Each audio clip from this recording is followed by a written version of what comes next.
Everyone, and welcome to Off the Record, the sports podcast of breaking news, hard opinion, and a little bit of gibber. I'm Andrew Webster, and joining me is my partner in crime, the OG himself, Philip Ronald Rothfield. Hi, Buzz. Hello, Webby. Mate, I want to get a wardrobe department here at Mentored Studios. Why? Mate, I'm sick of you wearing the black T-shirt. Is that the same one? No, it's a blue one. It's blue. You're going colourblind. It's a different colour. Hey, don't start. I saw you walk in a pair of shorts. Yes. I've seen ibises with better legs. How dare you? Now listen. Buzz, now listen, listeners. Before the show, Buzz and I said we're going to rip into each other today. So if this gets heated, well, if you say anything that warrants ripping in, I will. I'm going to test out that glass. Test out that glass jaw of yours. Yeah, well, do your best. Do your best. How's your week been, Buzz? Busy. I've taken on a little bit too much this year, Webby. It's hard to get. I semi-retired 2 years ago. I've never worked harder.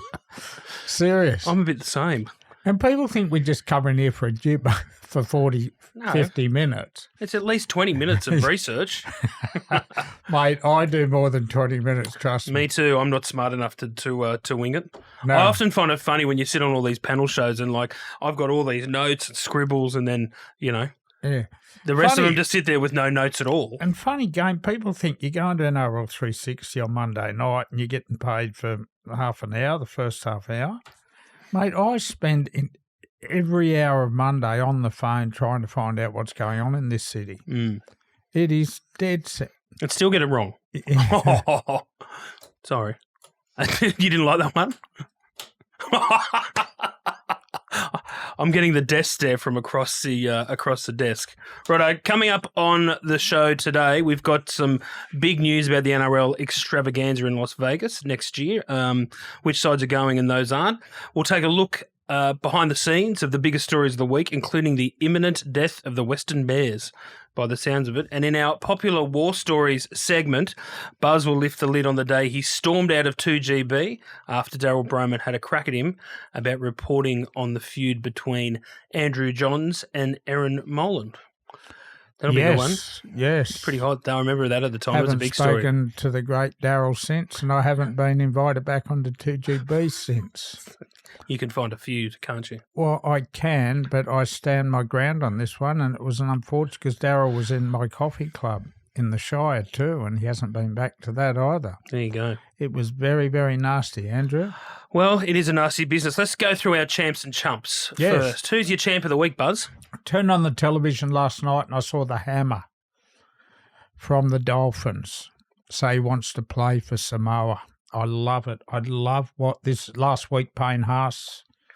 Someone who else was last week? There was another player. Tino. How good is it? Yeah. I love it. And then NRL 360 put a team up, with the Hammer and Stephen Crichton and Jerome Luai and Tuivasa-Sheck. And this is sensational for International Rugby League. And what it does, Webby, should put the spotlight on the future of Origin, right? Now, if they want to stop these guys from playing Origin because they, want to play for another country, I worry about the future of Origin. I honestly think and it won't happen anytime soon, but long-term Origin will die, and I know that's a heavy word, will die, if we rule out every Pacific Island footballer.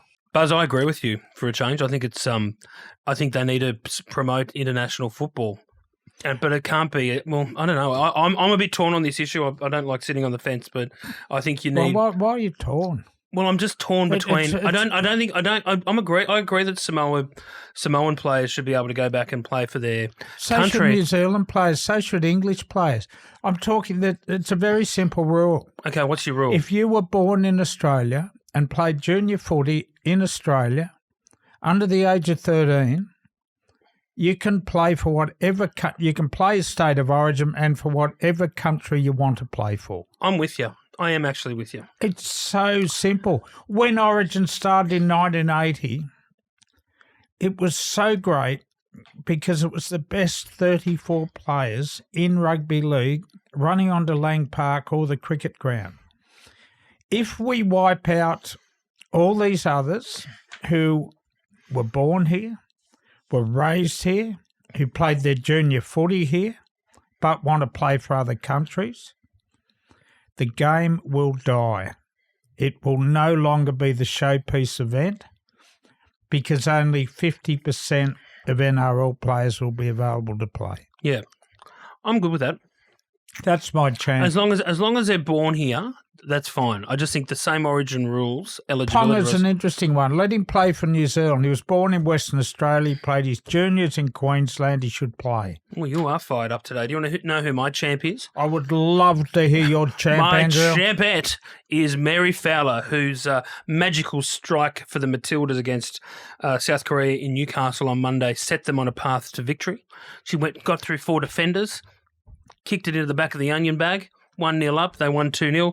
Did you watch it? I did, actually. Everyone after I watched you on 360, everyone talks about Sam Kerr being the heart and soul of the Matildas team. I think Mary Fowler is someone we can get around. And you know what I love about it the most? Nathan Cleary, the best footballer in rugby league, is the biggest wag in women's football. Yeah, I don't know if it was the game in Newcastle or the one at Allianz. Newcastle. It was a Newcastle game, and he's got wearing a little Mary Fowler with Mitch Kenny. Beautiful. How good's that? I was watching Maps, a replay. I taped it because I was on 360, so I watched Maps. God. And you know what? I turned to Channel 10 to catch up on the Matildas, but it wasn't on free-to-air. Well, that's a disgrace. It was on, who does it? Prime? Paramount. So here I was watching Maps, and during the ads I was trying to flick over to watch Mary. From Maps Did you to watch Mary. Maps? No. Why? Because I'm an adult. Mate, I'm an intelligent human being. Peter Volandis loves it. I heard. You know who else loves it? Gus. Does he? Yeah. There you go. It's everything you want to know. All right, This is good podcast.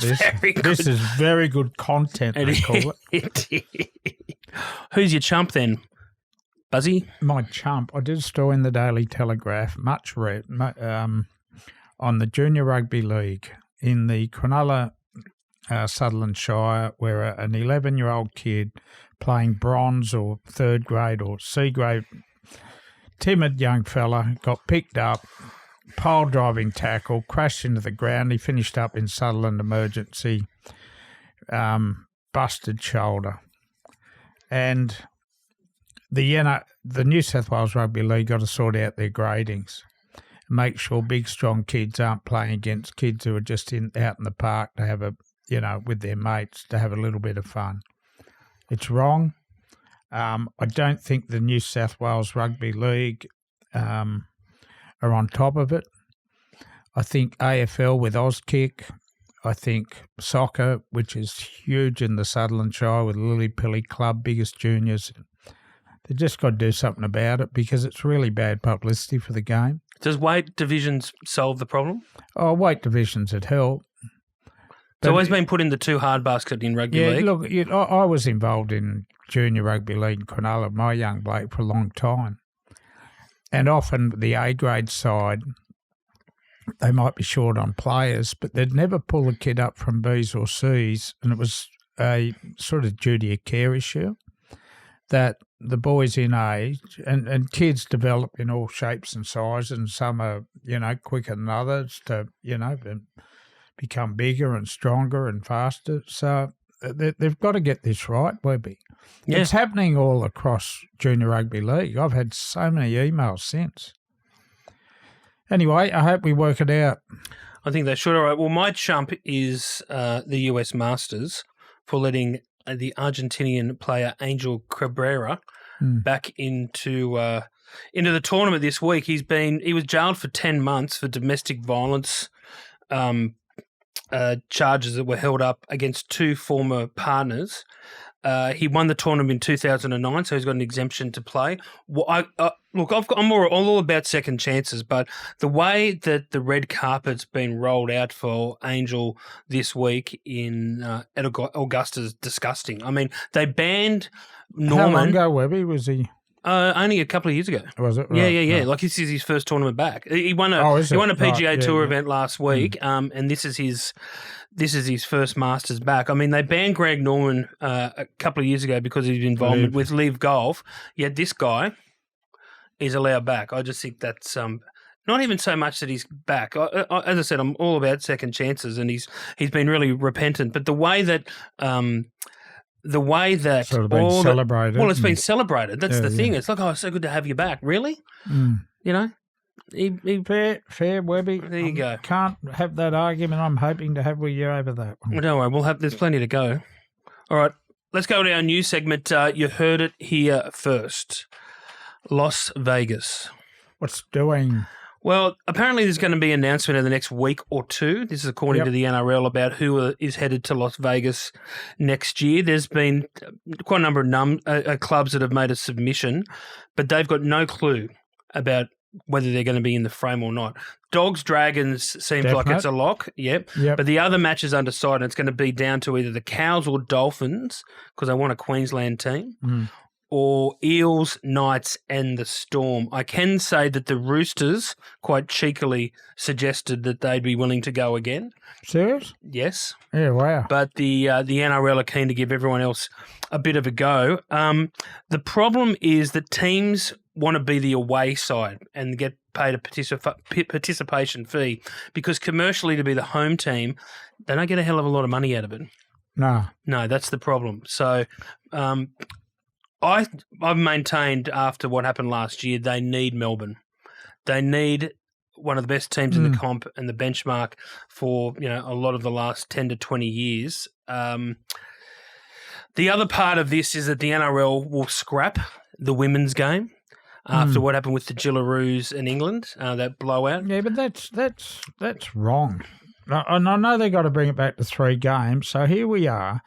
We've got a Gillaroos side that is so skillful, so good, and we're penalising them for being clearly ahead of anyone else, and we're abandoning women's rugby league. Do you know what the problem is? I don't think it's in season for a lot of the women's players. But the Gillaroos, when they scheduled that game against England, it was a terrible mistake. Everyone should have had the grand finalists, or they should have had the Kiwi Ferns versus Gillaroos. So it forced too much. But the problem is, though, because the Super League teams, Wigan and Warrington, stirred so much interest in Vegas that they want to bring another Super League fixture to the event, and St Helens, Leeds, and the two Hull FC and KR are in the mix for that. I understand it. I understand that. But who do you drop? Which game do you drop? You need the Super League. I know. And you need 2 NRL games. And 4 was proven too much. And look, you want Melbourne there for quality of footy. I think there needs to be quality. I agree with you, but I can break a bit of a story here too on why it's going to be an even bigger event this year. Right. I had breakfast with boxing promoter Matt Rose from No Limit last week. On the Friday night, before the Saturday night, round that comes into Australia on Sunday afternoon, Matt Rose is going to put a boxing event on in Las Vegas. He's going to debut in America, Nikita Zhu, who hasn't fought for some time. He's got a broken hand. But he's on the comeback trail. Look, Tim Zhu might be part of it too after his win the other day, but Matt Rose has told the NRL that he'll put an event alongside the 3 games. Yeah, well, I believe it when I see it, though, because he did it last year, didn't he, with Tim, and then it fell through. I think he has tried to, but look, he's got a longer run-up this time. There's more chance to prepare, and he wants to do it. He's a different cat, old Nikita, isn't he? Oh, yes. He's strange. Yeah. I would like his Ring song where he walks out to be Nikita, You'll Never Know by Elton John. Would you? Yes. Yeah, well, there you go. Yeah. Can you say something to Matt? Yeah. It doesn't take my call, so. Why are you off there? I don't know. I have no idea. I'm not important enough. Maybe now I'm part of the News Corp stable, I might get a start. What do you think about the next match? Like Melbourne, I think are a 50-50 chance of being there. Parramatta's name has been tossed up, but I think they're likely to be the year after next. And Melbourne, they almost went this year, but again, commercially it wasn't right for them. The only thing worries about Melbourne, do they have enough fans in Victoria who will be prepared to outlay significant amount of money and go?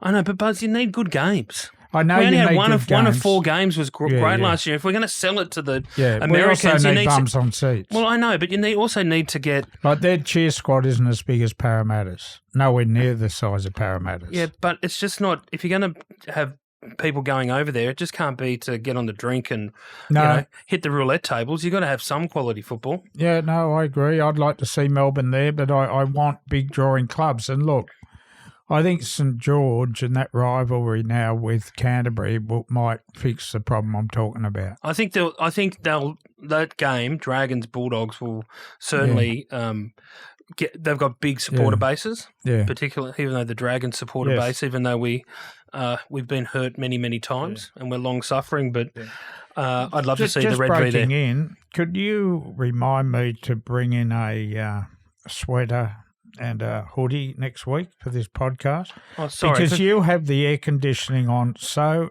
friggin' cold. Oh, I'll turn it off. Sorry, I forgot you're an old man, Grandpa Simpson. Let me turn it off. You are kidding. Thank you. Is that all right? Yes. Let me see if I can mute you as well. I'm sitting over here shivering. Well, that's because you're old. All right, got any other breaking news there? Heard it here first? I did a piece last week, and I'm blowing up about the Wallaby tickets. British and Irish Lions. Cheapest ticket you can get $279. Even if you're a kid or a concession card holder, I understand they have to pay for Joseph Swally. He's $5.8 million.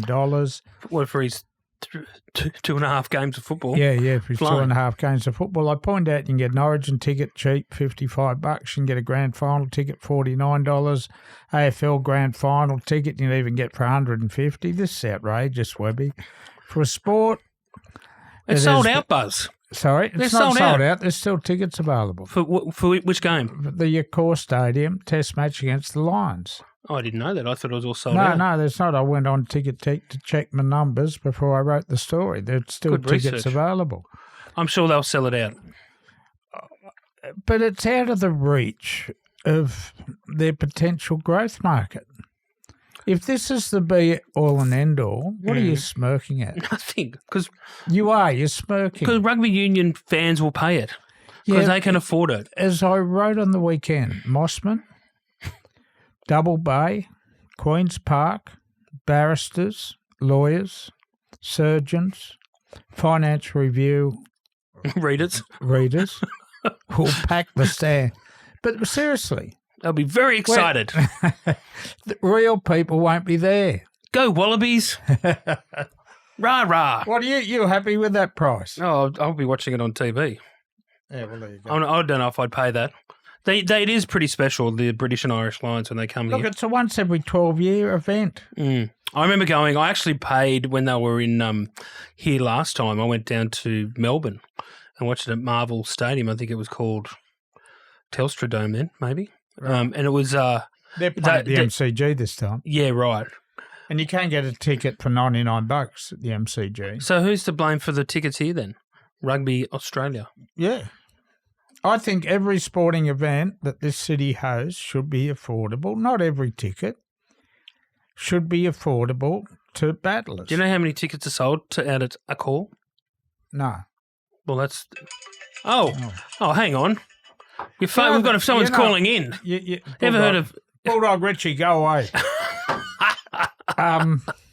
It's happened to me twice on radio, once on 360. It happened to me on 360 last week. Oh, did it? Yeah. It happened to me on SEN the other day. I turned my phone off and then my computer beeped. How's your show going on SEN? You look flying. Yeah. Flying. I've got a few gigs. Mate, you're one out, one back. I need it. Costs a lot to keep this production on the road. All right, let's get to the news of the week. The big news is the Western Bears bid, if it is a bid, for to enter the NRL from 2028. Yep.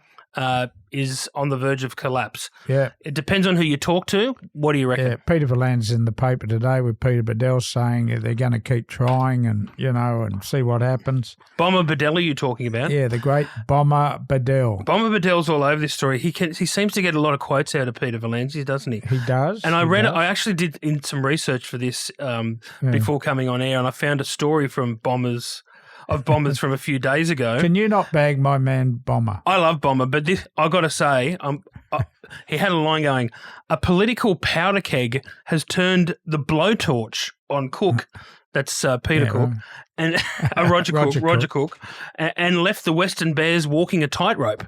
Yeah, right. So he's got a powder keg, a blowtorch, and a tightrope all in the one par. That's pretty good, isn't it? So that's how serious his situation is with the Western Bears. I'd tell you who's killed the Western Bears, or trying to kill the Western Bears, is the man who really runs Western Australia, Kerry Stokes.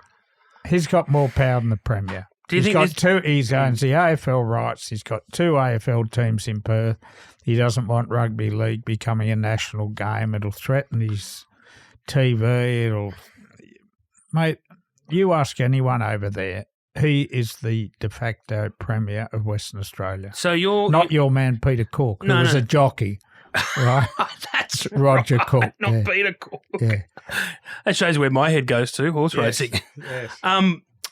Really, Buzz? That's a nice conspiracy. Well, I know the NRL are floating this conspiracy that it's all. He doesn't want them there, Webby. He doesn't like rugby league. Well, but that's all right. But do you think that Roger Cook's like acceding to Kerry Stokes?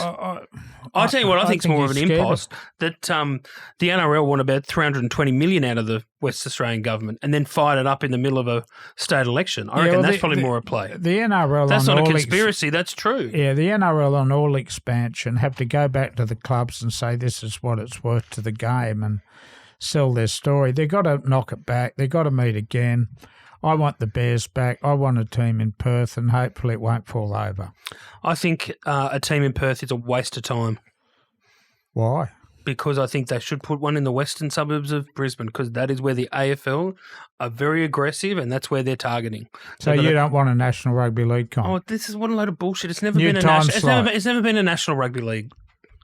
It's never been a national league. If we go to Perth, it will be. Well, what? So we've got to go to Perth just to say, oh, we're a national league? Well, it gives us a new time slot. Oh, big deal. Yeah. I'd rather a team in Brisbane. It's not on the agenda according to the NRL. Well, you know where they've got to go is South Island, New Zealand. That's where I would be going. Every club that takes a game there, the Warriors, everyone, it sells out. But look, I'm a Perth fan. I just want to see the Bears back. And people say, oh, it's the Western Australian Bears, but they'll play 8 games a year in Sydney, and those tens and tens and tens of thousands of old Norse fans will be able to go and watch their team. I think it's a Bride of Frankenstein, that franchise. You've got a team that's sort of half stuck on this side of the country and another team on the other side. I've just explained to you, if Parramatta are playing Western Australia at CommBank Stadium, every Norse fan can put on their old jersey and go there and they'll get 8 games to watch. I know, but they're half a club. It's a split club. So St George, so's West Tigers. Yeah, well, St George and Illawarra are next to each other, not on other sides of the country. Oh, well, you know, West Tigers, one was at Campbelltown and one was at Leichhardt. Yeah, that's not the whole, there's not a desert in between it. What's your next story? No, go on, move on. I've only got so much time in 50 minutes to coach you on these matters. I can see that glass jaw's just starting to get a little... No, it's not. Yes, it is. No. All right. Move on. After playing centre in his comeback match last week, Latrell Mitchell will play 5/8 for South Sydney against the Cowboys in Perth. Yes, the new heartbeat of the game, apparently, with Cody Walker and Jamie Humphreys out injured. Before we get to that, was it a forward pass? Webby. Was it a forward pass? I know where we're gonna clash on this one too. Well, they reckon because he was moving forward, it was allowed to go 5 metres forward. What I'd suggest to you is every rugby league player is going forward before they pass the ball. You don't run backwards then pass it. I'm aware of how they pass in the game. Well, all these physics experts like Nick Pappas, I don't know where it came from. But if it comes backwards out of the hands, it's allowed to float forward. It didn't go backwards out of the hands because the pass was 5 metres forward. That doesn't matter, Buzz. It floated forward. And all right, so you know how it went. When a 5'8" gets the ball and passes to his centre or his edge forward, he's normally running forward. Yes, I understand that. It doesn't go 5 metres forward. It goes back. It didn't go 5 metres for a start. 4. It did not go 5. 4. 3. I'll give you 3. But you know what So I'm saying. I went to, you know what I reckon it was? I reckon it was a 50-50. Oh, do you? Yeah, I do. Well, there's a and concession. I went to the 8th Immortal Andrew Johns on this, and I said, "Tell me, Joey, tell me, Immortal, was it a forward pass?" And he said, "When it's a spiral pass, that's they're obviously a lot flatter and a lot quicker." Yeah. But he said because the way that Latrell threw it and it like looped and floated, that's how it floated forward. 50-50. I don't care. You know what? Joey's- Everyone talks about all these forward passes in the game. Yeah. I'm more worried about. I'm okay with that one. I'm going to draw your football. I'm field. less worried about that than the ones out of dummy half. I'm drawing you a football field. Are you listening to what I'm saying there, Mr. Squiggle? No, there's your goalpost. There's your 10-metre line. Latrell passed there, Yes, and it went Buzz, I forward, understand. and he caught it there. Forward pass. It is. Well, you've got You a don't need to be 20-metre forward pass there. Anyway, it was forward. Okay, what do you think of Latrell's You're forward? in a bad mood today. I am. I've got the shits with you, actually. Why? Oh, it's 'cause your head. Mate, this podcast is all your way. Like, I want to, we do it out of Mentor Studios in Darlinghurst. I have to set the alarm and come from the Shire in peak hour traffic to get, and it's a home game for you. Yeah. And you wonder why I get near with the shits every now and then. On my day off. This is not on your day off. Yes, it's my day off, Andrew. Well, thank you for gracing us with your presence on your day off Thank you. on your new podcast. Yeah, can I start calling it my podcast? Yeah, I think you should. My host, Andrew Webster. Your personal host.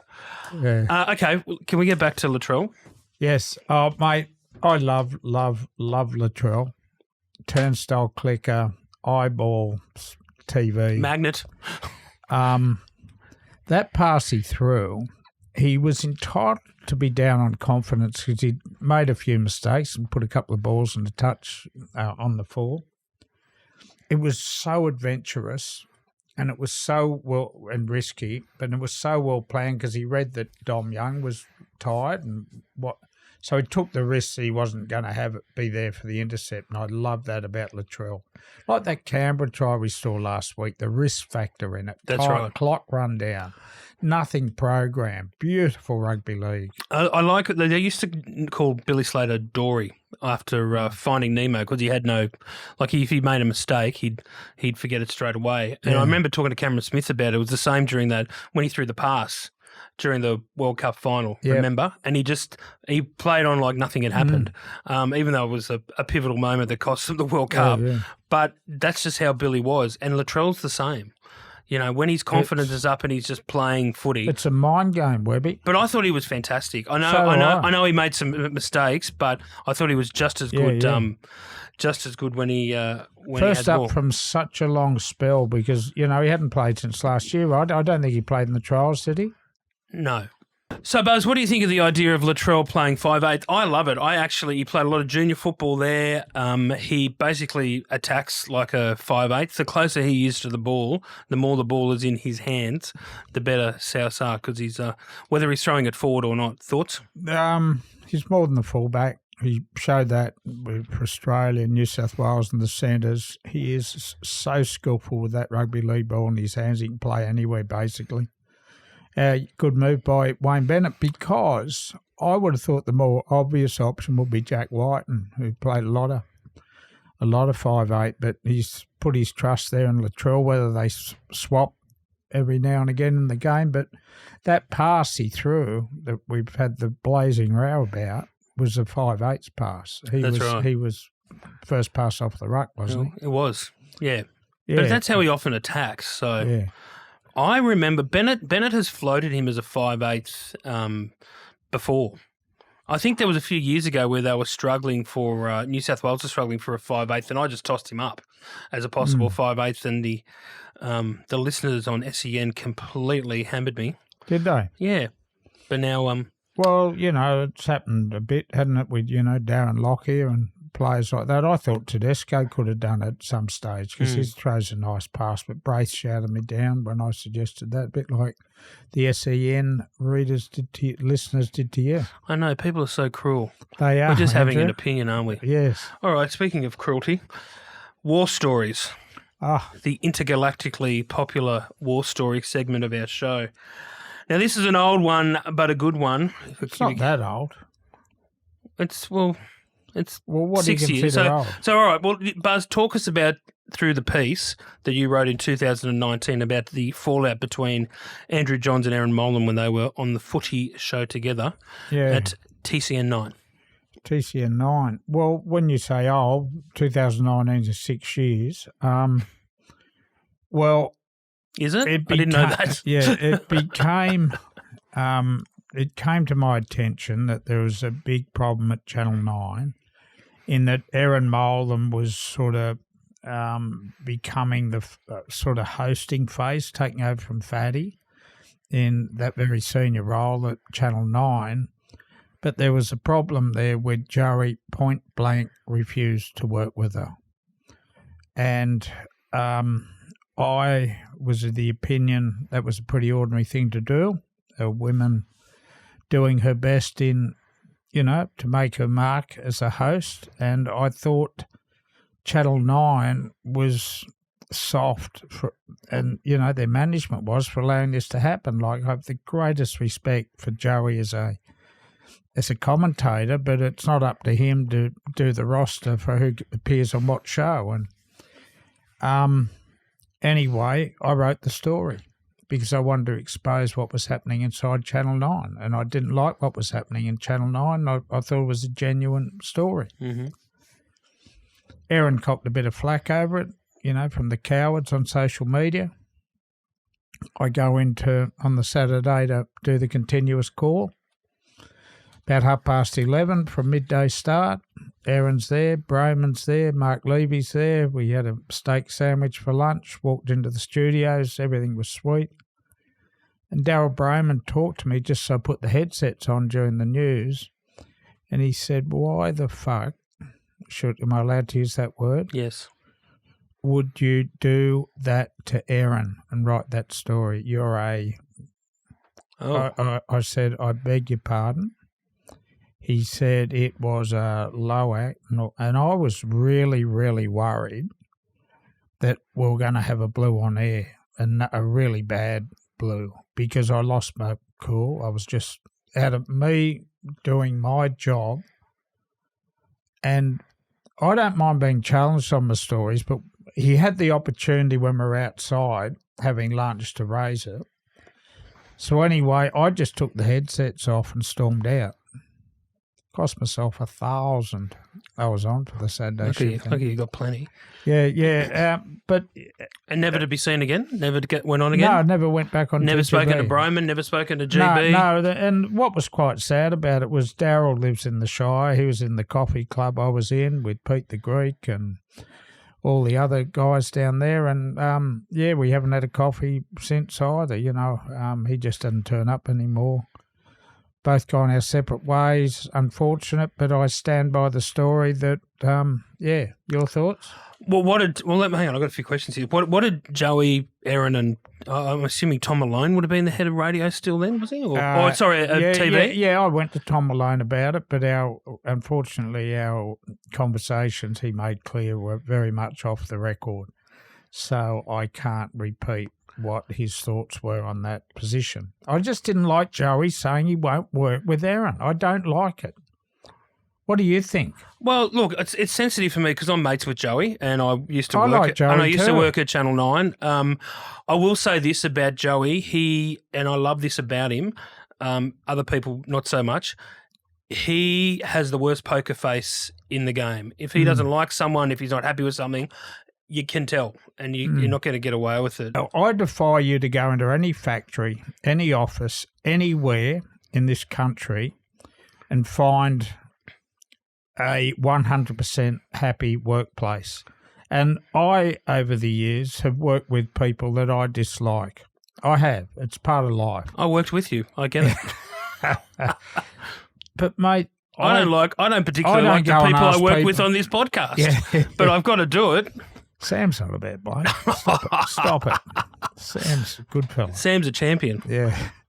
I wasn't talking about him. No, Buzz, I get that, mate. I get that. But if you don't like someone, you don't want to work with them, you're allowed to say that. Yeah, you aren't are. you? But isn't it more a weakness? Isn't it more a weakness of nine management for not dealing with it? Yeah, it is. Yeah. Yeah. Well, look, I don't want to bring it up again, but you've asked me to produce war stories and talk about feud. That was, a particularly nasty one. Yeah. And I am not going to be pulled up by someone like Darryl Brohman for exposing what is happening behind the scenes at a television network where an immortal will not work with their highest profile. I'm not bagging the story, Buzz. I'm not bagging the story. I'm not bagging the story. I'm not saying that you weren't justified in storming out. But I will say this to you: Are you going to write about Fox Sports? What about it? About any dramas there? Well, is there a situation? Sorry? No, if there's never been a situation at Fox at all about fallouts and. Yeah, of course there are fallouts, but I don't think there's an immortal there that won't work with Yvonne Sampson, with Lara Pitt, with Hannah Hollis, or any of the girls there. I don't think it would be allowed to happen. Steve Crawley wouldn't cop it. Sure. Geez, you put me on the spot there. No. And look, I'll be open here. Mm. If something happens at Fox Sports, it puts me in a particularly difficult position. I get that. Because I get paid there and I'm on the staff there. Look, I can say this. I get it. I understand that, Buzz. I understand where it gets tricky because I had something similar at Nine, not so much along these lines, but I remember when Rabs wasn't going to call his, whether he's going to call that 100th Origin. He'd been in, he'd been in Cotton Wool for a couple of years, and I wrote Rabs' book, and I remember calling Rabs and talking to him about it. And I said, "Look, I'm going to write about this. It's an issue. Everyone's talking about it." And I also knew it would fly online because anything about Rabs flies online. And I wrote about it and got in trouble off Nine management about, writing about Rabs. And that I'd somehow underhandedly written about it. I understand the heavy hand that comes across, but when you work for the same company. Let's get into our fearless forecast. I don't want you to turn my podcast into a clickbait. All right. Coming from the bloke who just announced how many subs he got for his junior football tackle story, I find that hilarious. That was off the record. All right, fearless. The name of this podcast. Exactly. Fearless forecast. I've had a good look at the rugby league ground, and I think the Broncos will demolish the Sydney Roosters. Although I don't bet in rugby league and urge all people to gamble responsibly, I have the Broncos covering the 15.5 start, both sides over 50 points, and you'll get $3.20 regarding that bet. Thank you, Buzz. Day 2 of the championships at Royal Randwick. You'll be going out, won't you? I won't. I watch rugby league. The only race meeting I go to is the Everest. Oh, right. Get doled up. I whack my Fox Sports suit on and out I go, Put the fake tan on. Yeah. Your Taro Cash suit. It's not Taro Cash. Sorry, Peter Jackson. Kelly Country. Peter Jackson. I went Peter Jackson. Can you fit into any of your Not at the upsets? moment. I can get one arm into about 2 at the moment. Yeah. That's about it. I'm going to tip Verona Rose at $9 in the Australian Oaks. I think it can upset the favourite Treasure of the Moment. This isn't my mail. It's that of my former Herald turf colleague, Chris Roots. Wow. Who rattled something off about similar sectionals to the favourite from its last start. So $9 in the Australian Oaks to cause an upset. Well, there you go. How did we go today, Buzz? Controversial. Got to be tense. Controversial, Webby. I hope it's people enjoying it, though. Episode 3, plenty more to come. Thank you to our good friends at Can we do an away News game? Corp. Can we do a game at a podcast at Shark Park? You come down my way. No. I'll buy you lunch. No. Oh, okay. Well, you've got your own podcast studio down there, do you? I could organise one. Well, until we do that, just remember, listeners, you can follow, subscribe and engage with us on our socials. You'll find us at OTR Buzz and Webby on Instagram, and you could subscribe to us on YouTube at Off the Record Podcast. Thanks, Buzzy. See you next week. On your Webbo. Cheers, buddy.